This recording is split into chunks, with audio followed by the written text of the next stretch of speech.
Hey everybody, 4D Sparky here. I've been asked to give a demonstration on DSLR Dashboard, an app that you can put on your smartphone to control your DSLR. And when I say control, I mean you have a lot more control than just actuating the shutter like the little IR remotes or the wired remotes. You can actually do a lot more than that. What you need are two things. Obviously the app on your phone, and with Nikon you also need a WU unit. These are quite small little devices. It comes with a little carry case, but I actually put mine in a 35mm film can so I don't get them lost. They make two different versions, the WU1A and the WU1B.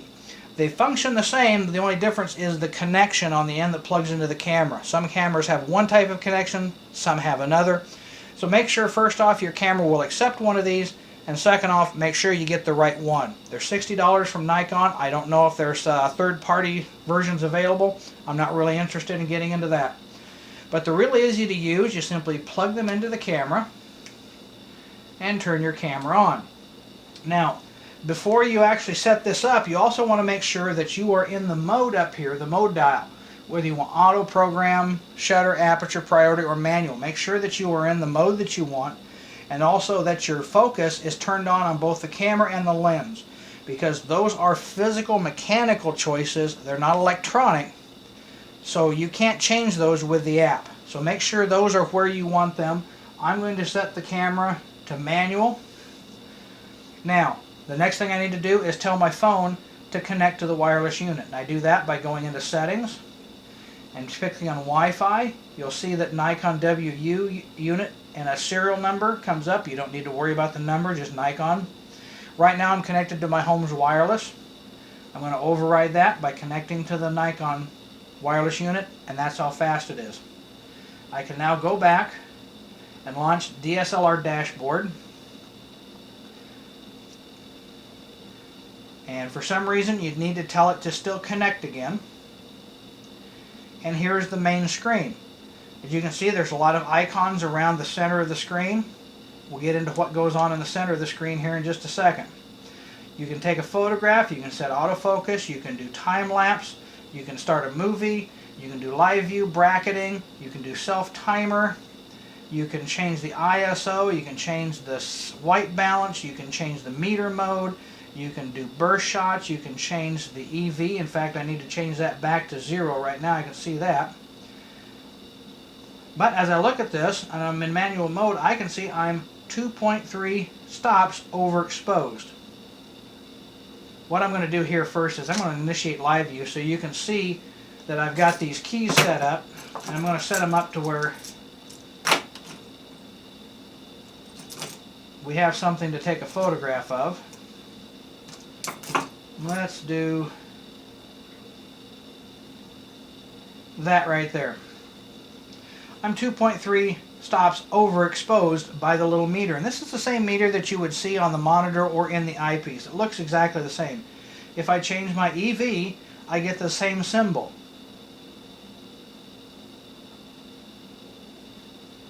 So being in manual mode, I can do one of three things. I can change my ISO, I can change my aperture, I can change my shutter speed. Now let's do all three.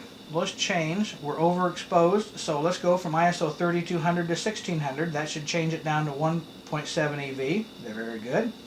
Let's stop it down from f5.6 to 8.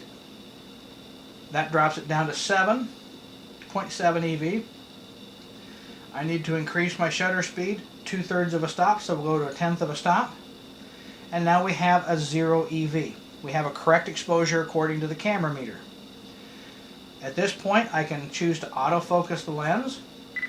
You heard it beep. Now it's updating autofocus. I can also take a photograph.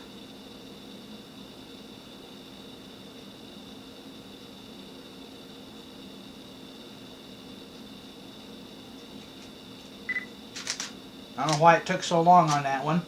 Sometimes there is a little bit of time delay. Now if I wanted to see the photograph, there's a gallery up here that I can go to see what's on the camera, and there's the photograph I just took. Now this is just a thumbnail. I shot this in a fine small JPEG, and to give you an idea, this is about how much time it takes to download that. If I shot this in RAW, it might take a good 2 minutes for it to download. But there's the photograph that I just took. I can enlarge it and zoom in and move around and view the photograph and make any adjustments that I wanted to. Go back, initiate live view again. Let's say I wanted to change the ISO to 800 and change my aperture to 5.6 and change my shutter speed to an 1/8. Oh, that's the wrong direction. I need to go to a 13th. Now again, I still have it correct, but I can change the white balance. You can probably see the screen change color as I change the white balance.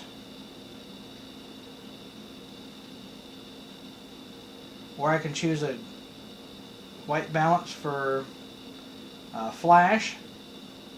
Like I say, you can see hopefully you can see the white balance change on the screen here.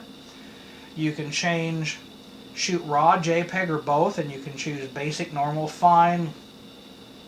You can shoot large, medium, and small JPEGs. You can change your meter mode, you can change your focus mode, you can change the picture control, you can change your EV, you can choose to shoot 2 stops overexposed, and it will reflect that down here in the meter as soon as it recycles or refreshes. There it says it's 2 stops underexposed. So if I took that photograph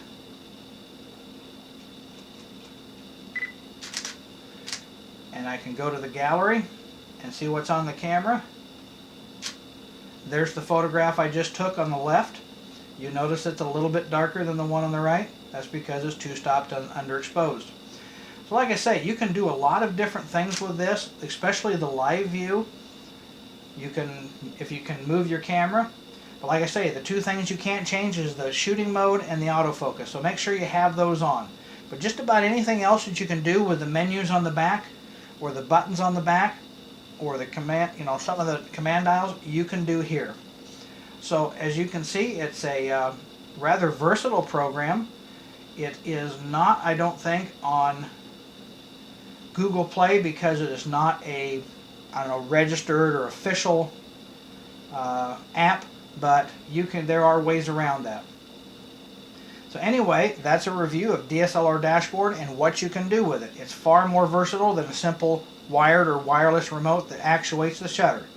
So this is 480 Sparky. Go forth and actuate.